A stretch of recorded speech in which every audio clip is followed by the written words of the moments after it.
Hola, muy buenos días, ¿cómo están? Mi nombre es Jimena Suárez y esto es Ama la Vida. Como todos los viernes nos vemos aquí en Radio Cami y estamos aquí con el Doc Javier Ramírez. Bienvenido, Doc. Bien, gracias. Y también tenemos a nuestro invitado que en la segunda parte del programa nos va a hablar sobre la dignidad de la persona humana desde la concepción. Es Luis Ángel Montiel. Bienvenido, Luis Ángel. Muchas gracias, Jimena. Y bueno, para comenzar, queremos agradecerles a todos los que nos siguen semana con semana en Ama la Vida. Hemos seguido avanzando en este programa. Sabemos que están en muchos lugares, están en Ecuador, están aquí en toda la República Mexicana. También sabemos que están en Estados Unidos, en Europa, y estamos muy agradecidos que nos han tenido paciencia, han querido aprender sobre la vida humana junto con nosotros, porque aquí todos estamos aprendiendo, descubriendo cosas nuevas cada semana. ¿Y qué es Ama la Vida? Ama la Vida es una iniciativa para que todos aprendamos y profundicemos mucho más nuestros conocimientos sobre vida y familia para poder defender, porque en la batalla libre de las ideas, tu mejor herramienta van a ser los conocimientos. Es decir, cuando vayas allá afuera y digas, sí a la vida, sí a la familia, y te van a decir muchos argumentos y te van a hacer dudar. A mí, la verdad es que cada semana alguien me hace dudar, pero los conocimientos son los que me aclaran la mente y me hacen entender que siempre sí a la vida, sin comprometer nada, siempre sí a la vida, pero para eso debemos analizar, a veces incluso filosofar, porque hay que ir analizando, ¿no? Éticamente, y de eso se va a tratar el programa de hoy, que, bueno, Luis Ángel, él ha trabajado, ha estudiado, ha hecho diplomados, él escribe en artículos en revistas, en foros, en internet, sobre la dignidad de la persona humana, porque muchas veces pensamos que sí, que es el activismo social lo que va a cambiar esto, y hay muchos frentes en esta batalla, pero uno de los frentes importantes es sentarte a dialogar y a esclarecer en las conciencias sobre el aspecto de la vida humana, y es muy importante. A veces pensamos que solo es el activismo. Yo personalmente hago mea culpa porque trabajé tantos años en el sector social que solo la parte pragmática, lo práctico ya. Pero ahora me doy cuenta que es muy importante lo que Luis Ángel nos va a decir hoy, ¿no? El entender desde la parte ética. Doc. Bueno, mira, aparte de la parte ética, la parte científica. Ya habíamos dicho que la vida empieza desde que se une el óvulo y el espermatozoide y se hace una célula. Esa célula es un ser humano. Estamos defendiendo en este programa la vida en el vientre materno. Pero esto no empieza desde este bebito que está completamente formado. A las 10 semanas tiene huellas digitales, tiene sus, ya dijimos, tiene todo su iris, donde puede ser reconocido como único e irrepetible en toda la historia. Entonces, este niño que viene de generaciones arriba de parte de la madre, de generaciones arriba de parte del padre, pues es un nuevo ser humano. Y que tiene una serie de características como ser humano, no solo ser único y irrepetible, sino que tiene ciertos valores, no solo, pues como estamos hablando, que es irrepetible por el simple hecho de tener huellas digitales diferentes. Pero también en la situación espiritual hay características que nos diferencian de los animales. Somos seres humanos y esto tiene muchas características muy importantes que tenemos que conocer para evitar el aborto. Y ahorita aquí Luis pues nos va a dar una explicación amplia de qué significa esta dignidad del nuevo ser humano a partir de que es una célula. ¿Verdad? Exacto, sí, muchísimas gracias, Doc. Es muy valioso, nos tomamos muy en serio la defensa de la vida, y por eso es muy valioso tener un médico aquí en el programa, porque la verdad es que los mismos médicos a veces te dicen cosas y uno dice, bueno, o sea, si el que es médico me dice, entonces yo, pobre, o sea, no es que diga que sea tan ignorante, pero aquí tenemos un médico que nos está explicando con detalle la parte médica, la parte biológica, pero también el Doc nos habla también de la parte espiritual, ¿no? Fíjate que hemos hablado de los eslogans. Muchas veces una mentira difundida una vez, 2 veces, 1000 veces, la hacemos verdad. Entonces pensamos que el niño no tiene vida hasta aquí, pero el niño tiene vida desde que se unen los dos gametos, masculino y femenino. Les recuerdo científicamente que las únicas células que tienen la mitad de cromosomas es el espermatozoide y el óvulo. Entonces al juntarse, pues es un ser humano. Es como si metemos toda la información del ser humano, pues después va a tener 3-4 billones de células, que es lo que tenemos, lo metieras en una USB y pasa la información. Entonces, en potencia, esto es un adulto que va a medir unos 70, unos 80, no sabemos, que va a ser determinado color de piel, determinada forma de cara. Este ser humano único y irrepetible está vivo. Y está vivo, es lo que no me canso de repetir, está vivo desde que es una célula. Claro. Y yo creo que en nuestra sociedad lo más atacado no son los políticos, ni las personas que hacen daño, ni las personas que están en la cárcel, ni los que matan. Los más atacados son estos niños. Estos niños, porque el aborto es un asesinato. Es un aborto en que por los eslogans nos dicen que pues, es común, y nos dicen que la mujer es dueña de su cuerpo, y también es dueña del niño, y lo puede matar. Entonces, pues de eso vamos a hablar hoy. Exacto. En defensa de estos niños. En defensa de estos niños, gracias Doc. También esta semana festejamos el Día Internacional del Niño con Síndrome de Down. Estos niños, la verdad es que hay países en Europa donde ya no hay niños con síndrome de Down. Y tú dices, wow, qué padre, o sea, en los países escandinavos ya no ves nunca un niño. Y dices, bueno, se han desarrollado tanto que ya no hay. Pero la realidad es que no hay, porque allá cuando ya te ven, te hacen el ultrasonido y te ven más o menos indicios, porque a la final son indicios, ¿cierto, Doc? Así de es. que puede tener síndrome de Down. Prácticamente ellos están ya tan convencidos que hay que abortarlo. Entonces, por eso no vas a ver un solo niño con síndrome de Down en estos países escandinavos. Si pudiéramos preguntarle al niño, pues vas a salir Down, ¿quieres nacer o no? Pues, todos dirían, déjenme nacer. Fíjate que estaría bueno, yo conozco una familia que tiene un hijo con síndrome de Down, y este hijo ha sido la unión de la familia, ha sido el ángel, ha sido pues el estímulo de vivir como familia. Sí, yo creo que también saca muchas cosas buenas de todos nosotros, nos hace más nobles, nos hace más humildes, nos hace parar en nuestro estrés y velocidad para verles cómo ellos disfrutan, cómo son inocentes. O sea, justo leí una publicación que decía, si a un niño con síndrome de Down tú te le ríes por ser así, su inocencia va a ser más grande que lo que tú pienses o tus prejuicios, porque él lo que va a hacer es que se va a reír contigo. Claro. Y yo creo que eso eleva nuestra humanidad, nuestra nobleza, y además sí, pueden ser como ángeles en tu vida, pero además también son personas llamadas a cumplir un propósito de vida y una misión y una plenitud. Y yo sé de algunos que han llegado a ser pianistas, profesores, o bueno, o sea, casarse, tener un trabajo, tener hijos. O sea, estos también no son solo angelitos, ¿no? También están llamados a hacer algo. Y bueno, felicidades a todas esas personas que conocen a alguien o que alguna vez han tenido el honor de trabajar para los niños con síndrome de Down, o solo que quieren defender la vida humana, porque yo creo que estos niños hoy en día son dentro de los niños no nacidos, de la población de los niños no nacidos, los con síndrome de Down, la verdad, corren mucho riesgo hoy en día. Y bueno, vamos a pasar a la parte de la noticia. Saben que hay semanas en la que semana con semana damos buenas noticias, otras semanas me da ganas de que nos sentemos todos aquí a llorar, pero esta semana tenemos una excelente noticia. Queremos felicitar a, la verdad, los políticos que han puesto de parte para que esto se haga realidad, porque ayer, 22 de marzo, se aprobó la ley de objeción de conciencia en el Senado aquí en la República Mexicana, para que los médicos ellos puedan hacer una objeción de conciencia de procedimientos que ellos no están de acuerdo a sus principios, a sus valores, a sus convicciones, y no lo tengan que hacer. ¿Qué quiere decir esto? Que antes, si como médico tú trabajabas en un hospital público y tenías que, no sé, hacer un aborto por violación a una chica o algo así, y entonces tú dices como médico, ¿saben qué? La ley me ampara, porque mi convicción es que es un niño, puede ser fruto de una violación, pero yo personalmente yo no puedo comprometerme a ese niño. Es una vida sin importar el contexto de su concepción, y desde ayer ya está eso aprobado en el Senado, y eso es una gran noticia.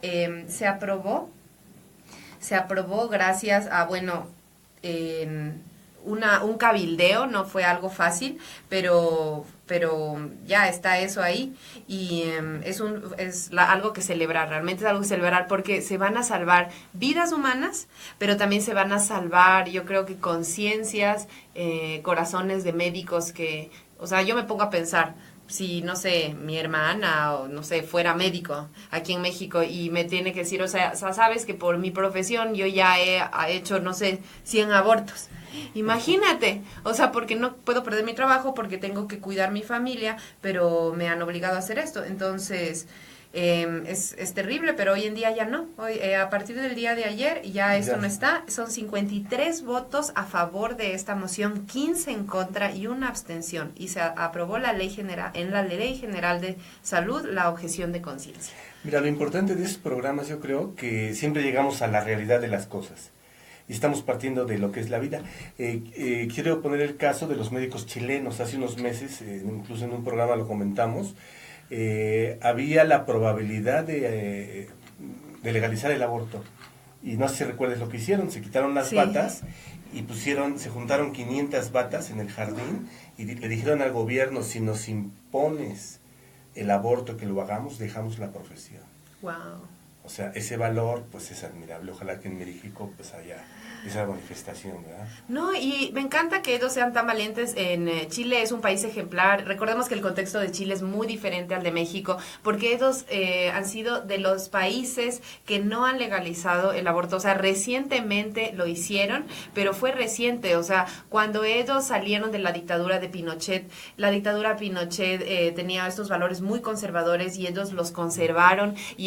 O sea, junto con creo que otros 7 países del mundo, Chile era uno de los países más pro vida. Entonces, obviamente, creciendo en ese contexto donde el aborto no se ha normalizado, diferente a México, que lamentablemente ya tenemos desde el 2007 legalizado, o sea, no es por, o sea, echarle tierra a México, pero hay que votar es diferente por los el candidatos que defienden la vida. O sea, hay que ver, analizar y votar por candidatos que defienden la vida. Exacto, ¿no? Y más que todo que, por ejemplo, con todo este contexto complejo en México, que ya hay una ley que te respalde, felicito a los médicos chilenos por su convicción, pero en cambio, gracias a esta ley, yo creo que esto va a ser como que echarle porras a los médicos mexicanos que tal vez tienen eso en su corazón, de que no quieren hacerlo, y ahora la ley les respalda, o sea, no van a perder su trabajo. Y también con respecto a los anticonceptivos, ¿no, Doc? Claro, fíjate que ha sido un problema de educación en las universidades. Antes había clases como de ética médica, en que se ve el ser y quehacer del médico desde el punto de vista de su vocación, desde el punto de vista del juramento hipocrático, que dice en latín es primium is non nocere, significa lo primero es no hacer daño. Digo, vienen otras partes que hay que quitar el dolor, hay que crear los pacientes, etcétera. Pero el más importante es lo primero, no hacer daño. Imagínate matar a una persona, pues no solo es hacerle daño, es asesinarlo. Entonces, hay que irnos a la fuente de todo, a lo que es la verdad, ¿verdad? Sí, la verdad me siento como muy solidaria con los médicos y me siento feliz por los médicos que desde el día de ayer ahora pueden entrar a una nueva etapa de su profesión, viviendo el juramento hipocrático, que yo creo que es como que el juramento hipocrático, ya se le lanzó por ahí por el balcón y se olvidó todo, pero hoy todos podemos resetearnos, es decir, todos podemos ser una persona nueva, también los médicos, todos los días tenemos cosas que cambiar, que mejorar. Esto de la defensa de la vida y la familia es algo que está en todo lado, en todos los niveles, a todos nos afecta, todos podemos poner nuestro granito de arena. Afecta a toda la sociedad, ¿no? O sea, los médicos pues, son los que ejecutan esto, pero en realidad es un mal social, es un cáncer, no sé, más que si tuviéramos un populismo o más que si tuviéramos, no sé, alguna situación política como se ha vivido en otras partes y en otros tiempos. O sea, estamos hablando de asesinar a las personas que vienen a suplirnos en nuestra sociedad.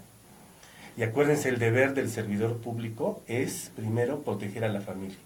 Y parte importante, esencial de la familia son los que vienen a nacer. ¿Y qué nos está pasando? Que estamos legislando para matarlos. O sea, completamente una incongruencia ilógica. Pero sin embargo, los eslóganos dicen que la mujer es dueña de su cuerpo y que son niños, que es una parte de células, que es un acúmulo de células. Pues nosotros, como estamos aquí en el programa, somos un acúmulo de células también. Estamos vivos, entonces, pues Pues hay que pensar bien esto, ¿verdad? Sí, exactamente.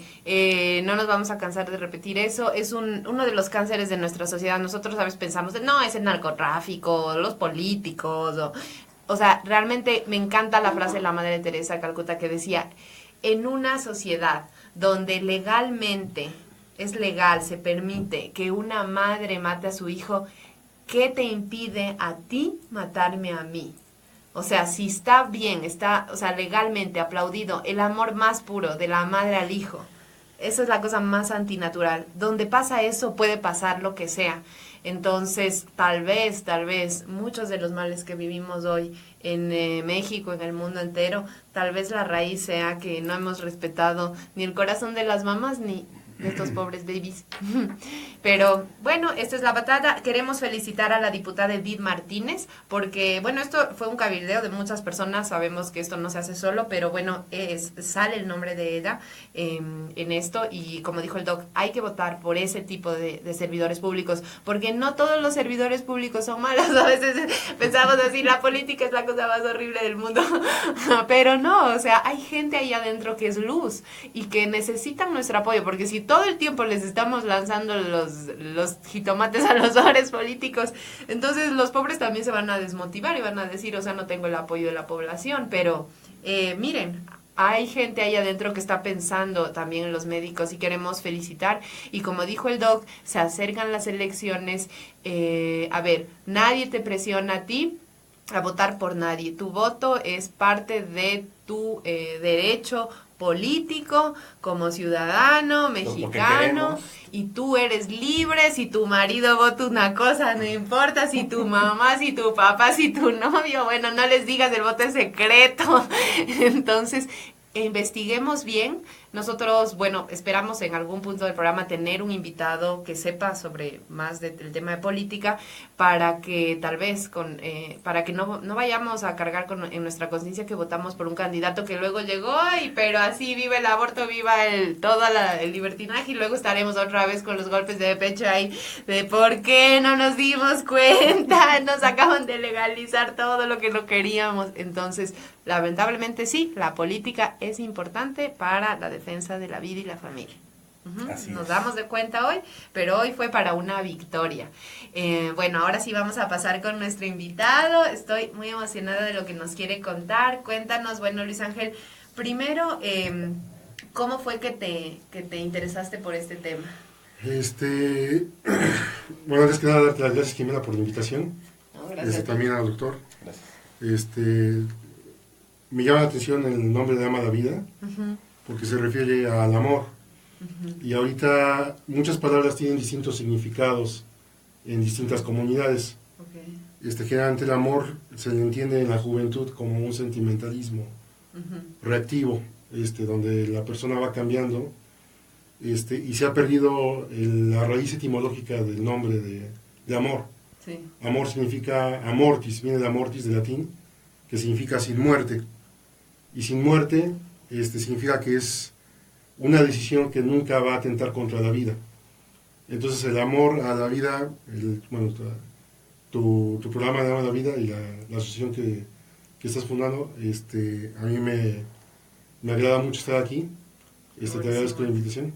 Wow. Y una de las principales razones por las cuales me interesó meterme en este tipo de estudio fue porque actualmente pues el núcleo familiar está siendo muy atacado, está sufriendo muchas carencias, hay muchas necesidades a nivel social, y si queremos mejorar la sociedad hay que mejorar a la familia y ayudar a la familia en todas sus necesidades verdaderas.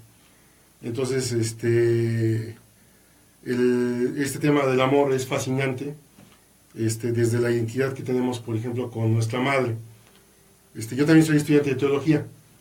Entonces, hay un anhelo en el ser humano siempre de conocerse a sí mismo, de conocer su identidad y de conocer de dónde viene uno, en dónde está y a dónde va. Son tres preguntas esenciales para el desarrollo humano. Entonces, en ese sentido, la maternidad es la primera escuela de amor. Jesús antes de entrar en su pasión, explica que él va a dar la vida como una mujer embarazada, que está a punto de sufrir dolores de parto. Tiene miedo, angustia, dolor corporal, y sin embargo va a alumbrar y cuidar la vida. Entonces, parte de nuestra identidad que a veces no reconocemos es que todos tuvimos una madre que nos dio a luz y que tomó la decisión de cuidarnos en el vientre materno a pesar de que tenía todo en su contra. Tenía dolores en el cuerpo y aún así decidió seguir avanzando en el cuidado de la vida. Tenía dolores emocionales, contradicciones emocionales. Había miedo, angustia, y de todos modos decidió cuidar la vida. Y había contradicciones en la mente también. Entonces, y muchas veces hay contradicciones sociales, en las cuales hay presiones de que está mal que la mujer tenga un bebé, puede haber algún familiar que está en contra de que, muchas veces a veces es el mismo padre el que está negando la vida del bebé concebido. Entonces la mujer se está enfrentando no solamente a contradicciones naturales a nivel corporal, a nivel psicológico, sino también a nivel social. Y aún así nuestra madre ha decidido cuidar de la vida y no cambió esa decisión. Entonces amor es decisión, no es sentimiento. Sí. Y nuestra madre no fue reactiva. Entonces ya esto nos habla de que la decisión es una potencia del ser humano. Pero ¿de dónde viene la decisión? O sea, la decisión viene del ejercicio del libre albedrío. Y esto es algo que desafortunadamente a nivel cultural ha sido velado en las comunidades, y se ha reducido a la persona. Para entender la palabra reducción, quiere decir que de alguna manera se ha minimizado a la persona, y se le ha reducido solamente a su carácter biológico. Entonces, la pregunta sería, ¿qué es el libre albedrío? Y en el libre albedrío, ¿cómo se distingue de la demás realidad del universo con la cual uno se está relacionando, ¿no? Okay. Entonces, todos sabemos que toda la realidad material está constituida por átomos. Entonces, pero los átomos son reactivos, son como canicas, no se mueven si no las golpea algo antes, sí, ¿no? Si nuestra madre hubiera sido reaccionaria, en el momento en el que siente sufrimiento corporal, hubiera dicho, no, yo ya dejo de cuidar de la vida en el vientre materno. O en el momento en el que siente miedo y angustia, hubiera dicho, no, yo dejo de cuidar la vida del vientre materno. Pero no, ahí el libre albedrío es un movimiento que no es reactivo. Quiere decir que no podemos construir libre albedrío de la realidad material. Pero si el universo material es reactivo y el libre albedrío no, estamos hablando de que la persona tiene una dimensión espiritual, la cual, pues nosotros, todos los seres humanos tienen derecho a tener formación sobre ella. Entonces, esa dimensión espiritual significa que tiene no solamente esa potencia, también tiene la voluntad. Y a estas potencias están ubicadas en la dimensión espiritual del ser humano, a lo cual llamamos alma. Entonces, no es la única potencia espiritual de tanto libre albedrío como la voluntad. Está la conciencia, está la imaginación, está la razón, está la memoria, están los sentimientos, están los afectos. Todas estas potencias están dentro del alma de la persona y no corresponden a la construcción material del ser humano, que sería el cuerpo biológico. Exacto. Entonces son manifestaciones no materiales. Son manifestaciones no materiales. Sí, es muy importante, o sea, como para, antes de continuar, como ir fijando estos conocimientos, sí, lo que decía el doc, ¿no? O sea, es importante, él como médico reconoce, ¿no? Hay que ver, o sea, el ser humano biológicamente comienza en la concepción, pero lo que nos está hablando Luis Ángel es que nosotros sí tenemos una realidad espiritual que, o sea, lo espiritual no es como que estamos hablando de zen y meditación, o sea, estamos hablando de, cuando hablas del espíritu es que tenemos voluntad, que tenemos una fuerza de voluntad para decidir nuestro camino, para tomar esas decisiones importantes como amar, que es la cosa más elevada, porque los animalitos andan ahí reactivamente. Ellos sí son reactivos, ¿no? O sea, es como, a ver, si tengo frío me cobijo, si me das de comer, o sea, a ti te voy a menear la colita, o sea, sí, ¿no? Pero nosotros tenemos una decisión y eso nos diferencia y nos hace más elevados. Y como decía, decisión para amar, porque me impacta como nos habla el ejemplo de una madre. O sea, ese es un amor tan grande porque es tu cuerpo que está todo cambiando, hormonalmente estás así toda desbalanceada y además súmale la presión exterior y tú le dices, o sea, vamos, le voy a echar ganas por esta otra persona que no conozco, que con fe, con toda mi parte espiritual, mis sentimientos, yo le voy a decir sí a la vida. Entonces ese es el acto de ser mamá, es uno de los actos de amor más elevados. Bueno, y precisamente las situaciones que tenemos como la voluntad, no tenemos una parte en el cerebro que diga aquí está la voluntad o aquí está la memoria. Entonces estamos de acuerdo que hay manifestaciones que tenemos, facultades del alma, que no son materiales, pero nadie puede negar de estas situaciones, ¿verdad? Así es. Así es. Y entonces surgía la pregunta de ¿cuándo es concebida el alma de la persona?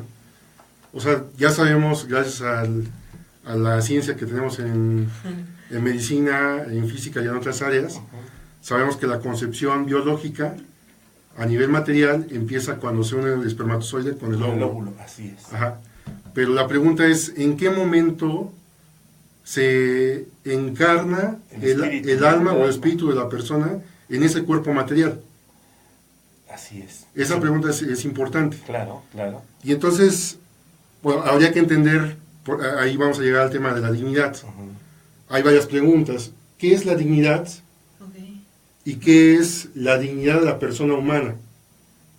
Porque también podemos hablar de la dignidad que puede tener un perrito, de la dignidad que puede tener una plantita, la dignidad que puede tener una mesa, por ejemplo. Son distintas dignidades, pero no es lo mismo que la dignidad de la persona humana. Claro. Entonces, como tú mencionabas hace rato, Jimena, la persona no es lo mismo que un animal. Ajá. Podemos observar que hay distintas esencias en la naturaleza, o distintos reinos. Voy a hablar de forma divulgativa, ¿no? O sea, no es lo mismo un mineral que una célula, que una planta, que un insecto, que un animal, a que una persona. Pero hay un orden, o sea, uno puede ordenar todos esos reinos en términos de complejidad. Un mineral se encuentra dentro de las células, pero la célula es más compleja. Una célula se encuentra dentro de la planta, pero la planta es más compleja. Un insecto tiene las mismas propiedades que la planta. O sea, por ejemplo, la planta tiene visión, tiene luz, absorbe la luz y abre sus hojas para captar la luz, para percibir la luz, y se mueve hacia la dirección de la luz, ¿no? Tiene respiración. El insecto también tiene visión, pero es más compleja. El insecto tiene movimiento, la planta tiene movimiento, pero es más complejo el insecto. Entonces, el animal tiene las mismas propiedades de los insectos, pero más complejo todavía. Y el ser humano tiene las mismas propiedades de los animales, pero más complejo todavía. Y entonces hay saltos entre complejidades entre los reinos, de las esencias que están en el universo, y el salto en todos estos reinos de esencias que hay, para el ser humano es el culmen entre los seres vivos por el libre albedrío y por su dimensión espiritual. Como tú decías, el ser humano no es reactivo. No tiende hacia el instinto de forma reactiva, sino que puede con la conciencia discernir si va a tener un bien o no la decisión que va a elegir y obviamente decidir si toma esa decisión o no. Es decir, puede ir en contra de lo que lo atrae por buscar un bien mayor. Entonces, la inteligencia, ¿verdad? La inteligencia, sí. Y la inteligencia es una potencia del alma. Sí. Porque para poder ser inteligente se necesita de libre albedrío. Tienes que tomar una decisión. Claro. En una decisión. Interviene la voluntad. Interviene la voluntad, Así interviene es. la conciencia, interviene la memoria, interviene la imaginación. Claro. Porque tienes que imaginarte las consecuencias que van a pasar si tomas una decisión. Y ya como sociedad de la ética, ¿no? Sí. Así es. Sí. Entonces, en ese sentido, se puede distinguir que hay distintas naturalezas y que el culmen entre los seres vivos es el ser humano y que el ser humano tiene espiritualidad. Ahora, entre todas esas naturalezas se pueden relacionar entre sí. Yo puedo tener, por ejemplo, fuego y un árbol y los puedo relacionar, pero de esa relación va a haber una consecuencia. Se va a consumir tanto el fuego como el árbol y el árbol va a degenerar, ¿no? Puedo tener una persona que esté enferma y relacionarla con una planta medicinal y esa persona puede sanar. Entonces, hay distintas relaciones entre las naturalezas y esas relaciones van a tener consecuencias. Okay. Y de esas relaciones podemos ver entre seres materiales, o sea, entre naturalezas materiales, pero también puede ser una relación de un ser humano con un animal, o con una materia inerte, o de un ser humano con otro ser humano.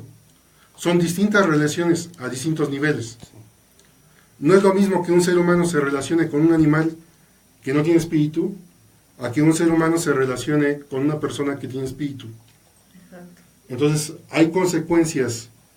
Es evidente que hay consecuencias a nivel material.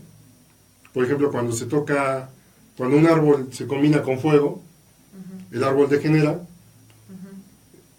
A que una persona toque el fuego, la persona puede degenerar a nivel corporal.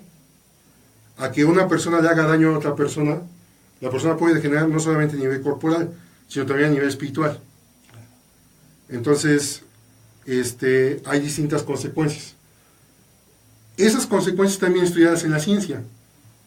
O sea, por eso hay un lenguaje en la ciencia que trata de describir las leyes que rigen esas relaciones. Entonces, se pueden distinguir que hay leyes degenerativas, o sea, que de alguna manera van a destruir la esencia de una naturaleza, leyes regenerativas que van a ayudar a sanar o a tener un estado saludable óptimo a una esencia de naturaleza, y leyes generativas que van a ayudar a que esté en un estado estable de vida óptimo. Y esas leyes que rigen las relaciones entre naturalezas también son espirituales.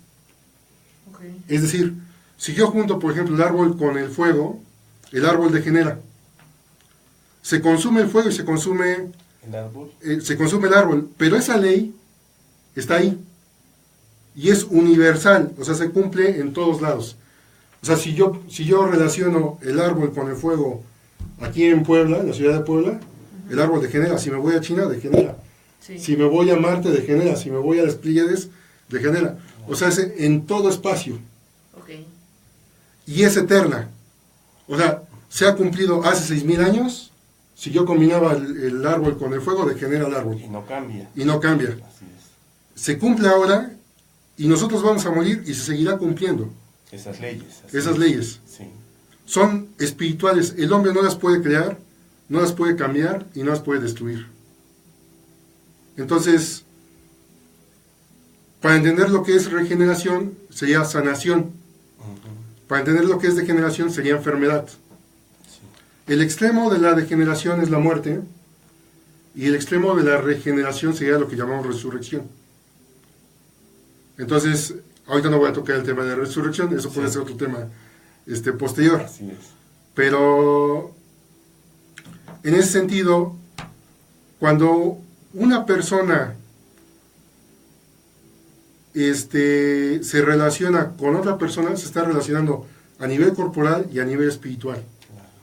Entonces, la pregunta sería, ¿qué es dignidad? Dignidad es todo aquello que le hace bien a una naturaleza o esencia. Entonces, ya vimos que la persona se distingue de las demás criaturas porque tiene libre albedrío y tiene espíritu. Entonces, la dignidad de la persona humana es aquello que le hace bien a la persona, pero regido por estas leyes espirituales. Y esas leyes espirituales no dependen del pensar, del decir, del hacer y del tener de los hombres. O sea, el fuego va a quemar en todos lados. A un ciego, a un sordo, a un mudo, a una persona con posibilidades económicas, a una persona que no tenga, a una de raza negra, a un hombre, a una mujer, es decir, son leyes universales. Son leyes universales, son eternas y son independientes del ser humano. Así es. Entonces, a nosotros como seres humanos nos toca conocer esa verdad, conocerla y respetarla, aceptarla y respetarla. Claro. Entonces, en ese sentido, esto es importante porque si la dignidad del ser humano, de la persona, es aquello que lo hace bien, quiere decir que la persona tiene dignidad de forma universal y eterna. O sea, la persona tiene dignidad incluso desde antes de nacer, durante su concepción, durante su gestación, durante el desarrollo de su vida e incluso después de muerta. Claro. Tiene dignidad. Entonces, en ese sentido, viene la pregunta para tratar de responder: ¿cuándo es concebida el alma de la persona en el cuerpo material? ¿En qué momento? ¿En qué momento? ¿En qué momento? Entonces, toda la realidad material está sometida a espacio y tiempo. Así es. Las leyes espirituales son superiores, son antes del espacio y tiempo. O sea, quiere decir que la realidad espiritual es antes de la creación material. Y no solamente eso, que lo espiritual tiene una dignidad mayor a lo material. Claro, claro. O sea, quiere decir que la persona tiene una dignidad mayor a toda la creación del universo material. Pues sí, es la grandeza del ser humano, ¿verdad? Sí. Y que su concepción espiritual fue antes de la creación del universo. La pregunta del lugar sería el corazón de Dios. O sea, sabemos de la existencia de Dios, porque si el hombre tiene libre albedrío y hay salto de complejidades entre reinos, quiere decir que hay un ser más grande que creó estas leyes espirituales y que concibe el libre albedrío y que además posee también libre albedrío. Claro, sí está. Y que es persona. Sí. Entonces estamos hablando de que Dios es persona y es nuestro Padre, Nuestro creador. nuestro Creador, pero todavía más allá, nuestro Padre. Sí. Nuestro Padre que nos ha concebido desde antes de la creación del universo. Y si nos ha concebido con ese amor, fue con inteligencia y fue con un plan para desarrollarnos como seres humanos, independientemente de las condiciones materiales en las que se dé la concepción y las carencias que existen. Así es. Digo, hablando teológicamente, es el plan divino, ¿no? Es el plan divino. El plan divino de Dios. Es una vocación. O sea, quiere decir que la persona, la dignidad de la persona humana es sagrada, y si la persona fue concebida, fue porque Dios quiso. Claro. O sea, Dios es el que está encarnando el alma de la persona en el cuerpo de la persona. Okay. Wow. Dios lo ha querido. Es decir, que nosotros no tendríamos una justificación para decidir contra los planes que Dios tiene para esa persona, en el cual se va a ser responsable para ayudarla a crecer y que se desarrolle como ser humano, incluso en casos extremos como sería la violación. Claro. Wow. Sí. Ajá.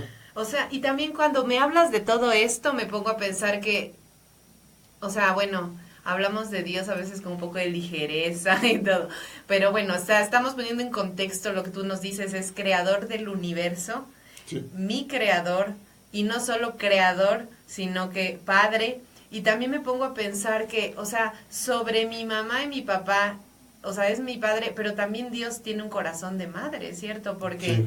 o sea, es que no podría ser de otra forma, porque incluso, o sea, la palabra de Dios dice, es que ya estamos entrando bien teológicos, Sí, pero sí, la sí. palabra de Dios dice que aunque tu padre y tu madre te abandonen, yo nunca te abandonaré. O sea, el amor que Dios me tiene a mí, que es mi creador, Sí. es superior incluso al de mis padres de la tierra. Lo más parecido al amor de Dios que tengo va a ser ellos.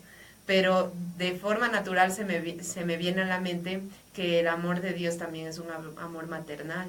Sí, toda la naturaleza es óptima. Claro. Es decir, nosotros no la podemos mejorar de lo que ya es. Y si lo intentamos hacer, hacemos que degenere. Claro. Entonces, Dios es el máximo en inteligencia. Entonces, Dios creó a hombre y mujer. En la narración del Génesis hay un orden y va ordenando los reinos. Primero las aguas del cielo, las aguas de la tierra, después las plantas, después los animales. Por orden de importancia. Por orden de importancia, por orden de complejidad. Y distingue que es buena la creación, pero hombre y mujer son muy buenos. Ese muy habla de la espiritualidad del ser humano. Sí. Y fíjate que hablando de este plan de Dios, ahorita estoy viendo una cosa. En realidad la vida, pues no la creamos, la transmitimos. Me acuerdo de un ejemplo que cuando Jimena estaba de este tamaño, ya tenía en sus ovarios los folículos. Entonces parte de Jimena estuvo en el cuerpo de su abuela. Porque ella estuvo así con su mamá, pero ya tenía sus folículos, que van a ser sus óvulos, desde esta edad. Entonces la vida viene no solo en el momento en que se unen, sino que viene desde antes ya por generaciones. O sea, es una herencia la vida. Sí. Y también si te pones a pensar, o sea, cuando me hablas de todo esto es... Para que tú estés aquí, es que, o sea, todo este programa me está generando muchísima humildad, porque primero es como que nos creemos que somos la última Coca-Cola en el desierto, como diríamos en Ecuador, o sea, la gran cosa, pero bueno, lo máximo, ¿no? Y primero es como, a ver, o sea, existe un Dios que te creó, que es mucho más inteligente, infinitamente inteligente, también Dios tiene libre albedrío, no le puedes tú condicionar a Dios a cosas, o sea, y Dios en su libre albedrío también, o sea, me hace mucho sentido que nuestras iniciativas humanas y nuestras plegarias y todo mueven su corazón y que las cosas cambian, como por ejemplo que se cerró una clínica del aborto recientemente y esa clínica hubiera seguido ahí si no hubiera habido gente que nos unimos todos a orar, que se pusieron ahí, también hubo cosas humanas y todo, y entonces ese libre albedrío de Dios, o sea, me hace ver, ¿no?, que se mueve y dice, bueno, o sea, también Él entra en acción, ¿no? Entonces me genera muchísima humildad eso, que, o sea, Él está ahí.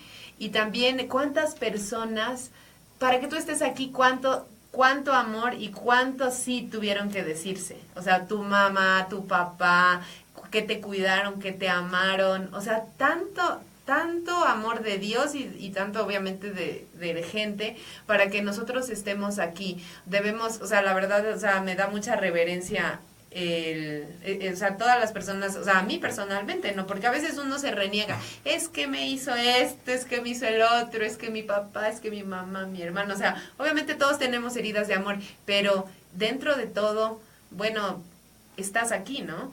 Sí. Fíjate que esto de cuántas personas intervinieron para que estés aquí, te la voy a contestar. Y es una situación científica. Para que un niño nazca, necesita tener un papá y una mamá. ¿Sí? Ese papá tuvo que haber tenido también papá y mamá, y la mamá, papá y mamá. Si nos vamos para arriba 5 siglos, intervinieron para que tú estés acá más de 1 millón de personas. Genéticamente. Y esto es el plan de Dios. Imagínate, hablando teológicamente, cuando nosotros abortamos, rompemos el plan de Dios por nuestra mala decisión. O sea, es una cosa espiritual muy grave. No sé cómo... No, y los anticonceptivos también, o sea, Dios desde ahí debe estar así como, no, ya se la voló, ya se ligó, se puso el DIU. Evitó el plan. O sea, sí. Es como, bueno, o sea, él ve y dice, o sea, está totalmente en contra del plan, pero también bueno, eso tú ya nos hablarías, no sé si en otro programa, la parte ética, ¿no? También que, o sea, obviamente que si eres así, que no sabes cosas y eres ignorante, o sea, porque todos tenemos ignorancia, o sea, comparado con la sabiduría infinita de Dios, tal vez tomaste decisiones que no sabías y preguntaste a gente y también esa gente estuvo igual que tú y te dijo, no, ponte nomás, tú estás ahí, ándale, y luego las consecuencias, ¿no? Sí, decía la Madre Teresa de Calcuta, que el hecho de que Dios permita que nazca una persona más es porque Dios tiene esperanza en la humanidad. Claro. Es decir, que Dios de alguna manera está haciendo un acto de justicia con la concepción de otra persona nueva para ayudar a la humanidad a que se desarrolle. No sabemos si un feto que se está formando y que está creciendo vaya a ser parte de salvar a la humanidad en algún invento, en alguna situación, o que sea un político bueno que haga muy bien, no sabemos. Sí, hablando de lo que tú hace rato mencionabas sobre el árbol genealógico, sí. Uno tiene dos padres, un padre y una madre. Así es. Después viene de 4 abuelos. Sí. Después de 8 bisabuelos. Sí, es una progresión geométrica. Sí, así es. Se va mucho, se eleva mucho. Hagan la prueba y vean cuántas personas intervienen. Cuando llegamos a la 33ª generación, así es. Hace 33 generaciones, tenemos 8,000 millones de padres. Actualmente en la humanidad somos 7,500 millones de seres humanos. Así es. O sea, estamos hablando de que compartimos los genes de toda la humanidad de hace 33 generaciones. Así es, así es. Y eso es un resultado muy importante porque quiere decir que toda persona es necesaria e irreemplazable. O sea, el hijo no es si uno de los padres falta. Claro. Pero el padre no es si uno de los abuelos falta. Y si uno de los bisabuelos falta, no es el hijo. Entonces, quiere decir que si una de esas personas de esa humanidad si hubiera faltado... la cadena no sirve. Sí, ya no estás. No estás. No estaría ninguno de nosotros. Fíjate que, te quiero poner un ejemplo, cuando hacen esas líneas grandes de poner dominós, si un dominó no falla, o falla, pues ya, lo demás ya no. Sí, no se da. Así, no se da la cadena. Ejemplo, ¿verdad? Sí. Entonces, en ese sentido, esa es otra propiedad de la dignidad humana, es que toda persona es necesaria y irreemplazable. Que es lo que nos dice el Doc, ¿no? Ajá, porque esa humanidad, hace 33 generaciones, toda esa humanidad, todos los seres humanos fueron necesarios e irreemplazables para que yo esté aquí. Y de alguna manera todos somos parientes. Bueno, lo que dice la Biblia, somos hermanos. Somos una familia. Pero hablando genéticamente, de alguna forma podemos tener algún parentesco todos, ¿no? Es que Dios es familia por naturaleza, por esencia Dios es familia. Así es. Y somos imagen y semejanza de Dios. Pues de ahí venimos. Sí, Dios es trinitario, es complementario. Entonces Dios creó al hombre y a la mujer con la misma dignidad. Ambos tienen libre albedrío y tienen inteligencia, pero con constituciones diferentes. Claro. La mujer tiene cuerpo biológico de mujer, el hombre tiene cuerpo biológico de varón, la mujer tiene psicología de mujer, el varón tiene psicología de varón. O sea, tanto el cuerpo como el espíritu es sexuado. Al espíritu también, claro, porque los sentimientos y la forma en que te expresas. Sobre lo que habías dicho de que Dios también tenía una esencia de maternidad, pero también de paternidad. Entonces, eso es importante. Ahora, sí quisiera hacer un paréntesis para hablar de la dignidad de los niños con síndrome de Down. Sí. El niño con síndrome de Down es una persona que de alguna manera tiene un pequeño defecto a nivel corporal. Le falta un cromosoma. Sin embargo, eso no significa que su alma esté degenerada. Claro. O sea, todas sus potencias espirituales están sanas. Memoria, razón, conciencia, libre albedrío, voluntad, imaginación, emociones, afectos. Entonces, no es lo mismo una persona con el cuerpo sano y el alma degenerada a una persona con el alma sana y el cuerpo enfermo.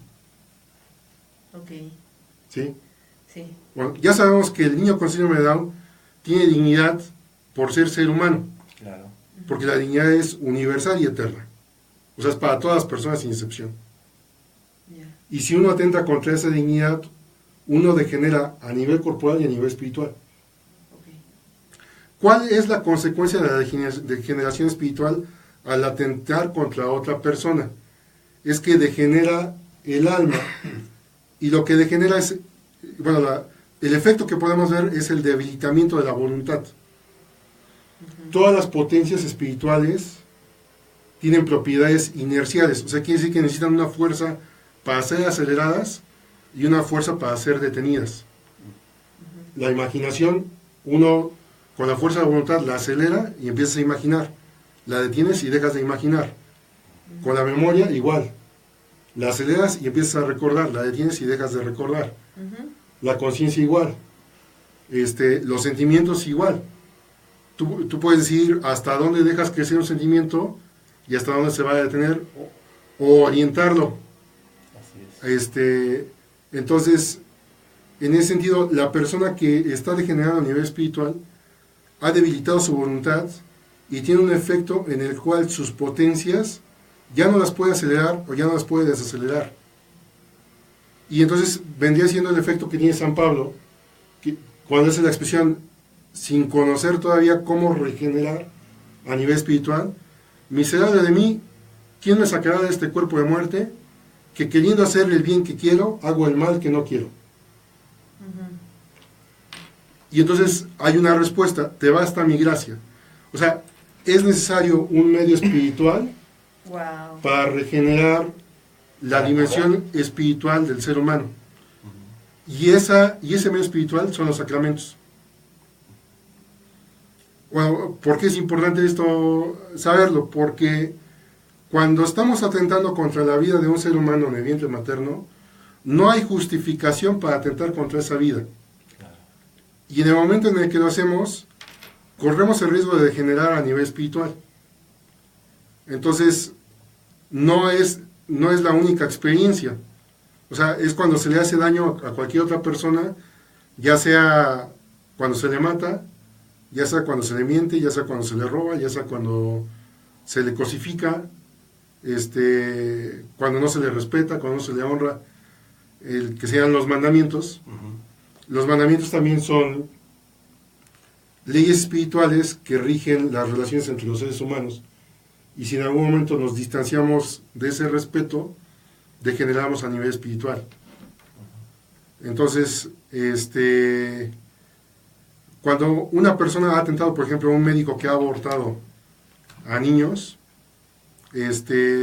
todavía tiene una esperanza de restituirse a nivel espiritual, tomando la decisión de no volver a atentar contra la vida, de respetar la dignidad de la persona, y tiene un medio espiritual para regenerar, que se llaman los sacramentos. Porque de otra forma, si no recibe el sacramento, aún tendría las potencias desordenadas. Entonces puede haber problemas como no controlar las emociones de enojo, de la ira, de la tristeza. La tristeza se puede volver depresión, el enojo se puede volver violencia, la violencia se puede volver desesperación, asesinato, suicidio, la imaginación, puede haber pensamientos recurrentes que no los puede tener la persona, etc. Entonces eso sería el importante. Y también saber que si nosotros damos una falsa justificación para abortar a un niño con síndrome de Down o a una persona que fue concebida en una violación, estamos atentando contra una persona que es inocente, que ha sido querida por Dios en su concepción, y que estaríamos degenerando a nivel espiritual si nosotros nos atrevemos a hacer ese acto.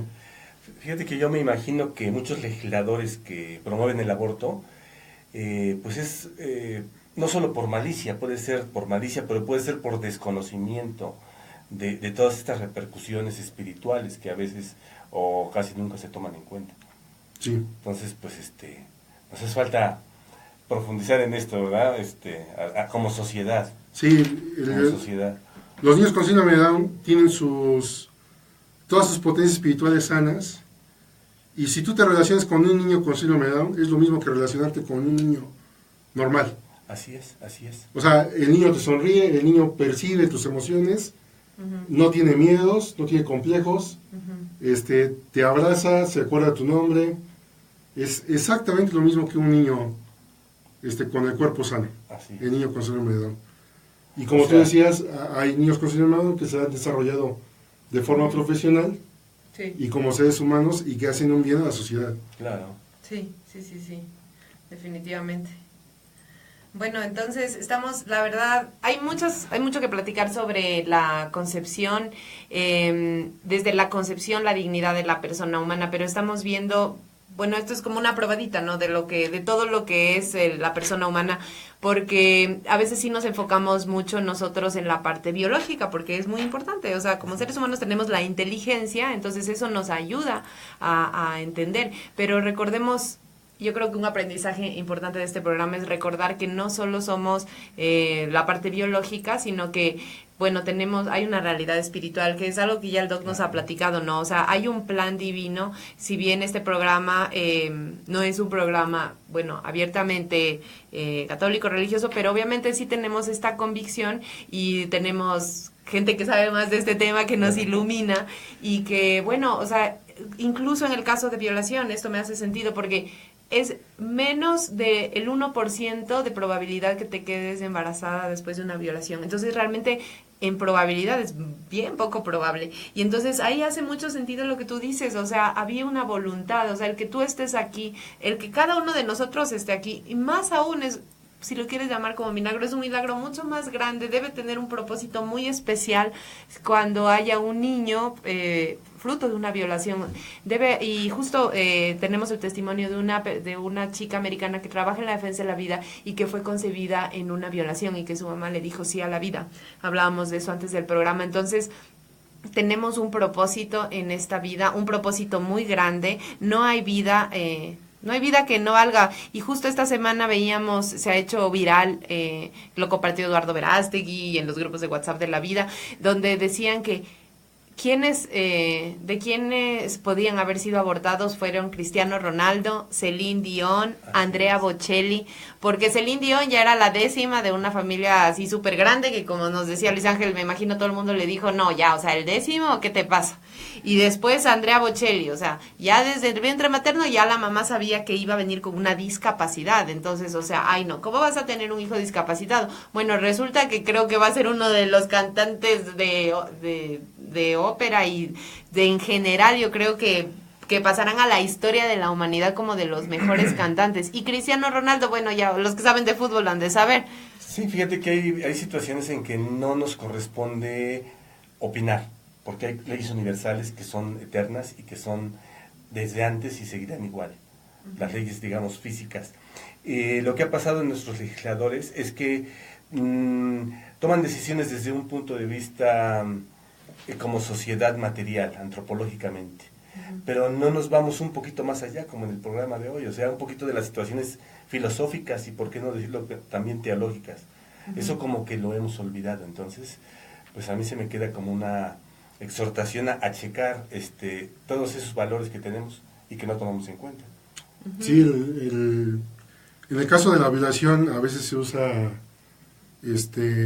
unos argumentos que son un poco confusos para tratar de llevar a la persona que tenga una emoción de aversión ante ese acto de violencia, pero haciendo que la persona descargue esa emoción de aversión sobre la persona inocente que ha sido concebida en el acto de violación. Y habría que recordar que la mujer es inocente, el bebé que es concebido es inocente, y que la persona que está renunciando al plan divino de la paternidad es el violador. Entonces, el hijo es imagen y semejanza de Dios, no del violador, sino de Dios. Y además, como ya vimos, Dios es el padre de ese bebé. Entonces, tenemos un ejemplo que a mí me gusta ponerlo, nosotros que estamos en Latinoamérica, que es la Virgen de Guadalupe. La Virgen de Guadalupe está defendiendo a la mujer criolla. Y la mujer criolla era una mujer que probablemente había nacido de una violación y que hasta posiblemente podía haber sido violada. Y de alguna manera Dios lo que está diciendo es, esa mujer en específico es mi hija, es hija de Dios. El bebé concebido en su vientre es mi hijo, o sea, Dios es su padre. Y esa mujer, si está sufriendo violencia de forma sexual, no ha perdido su virginidad porque la virginidad es espiritual, no es corporal. O sea, la virginidad es la filiación al bien verdadero de la dignidad humana, Sí. por libre albedrío. Lo material es un accidente, fue un accidente, ¿no? Sí, o sea, Podríamos es decir. como si te hubieran cortado con un cuchillo, Sí, pierdes un brazo, pierdes una pierna, pero no estás perdiendo la esencia de tu dignidad.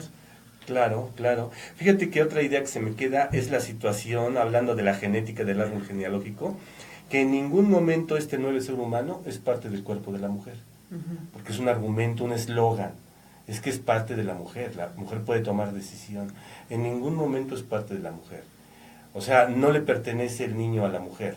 Ella transmite la vida, ayudó, colaboró con sus genes, pero el niño no es parte del cuerpo de la mujer.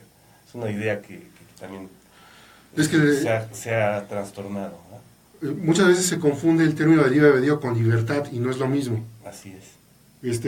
Dios es óptimo y es inteligente, pero la expresión de inteligencia, y eso también tiene para el respeto a la dignidad con los niños con síndrome de Down, porque son seres inteligentes. O sea, ¿qué es la inteligencia? A veces se confunde la inteligencia con la astucia, y no es lo mismo. Inteligencia es cuando tienes varias opciones, distinguir las buenas opciones de las malas, y entre las buenas elegir la mejor.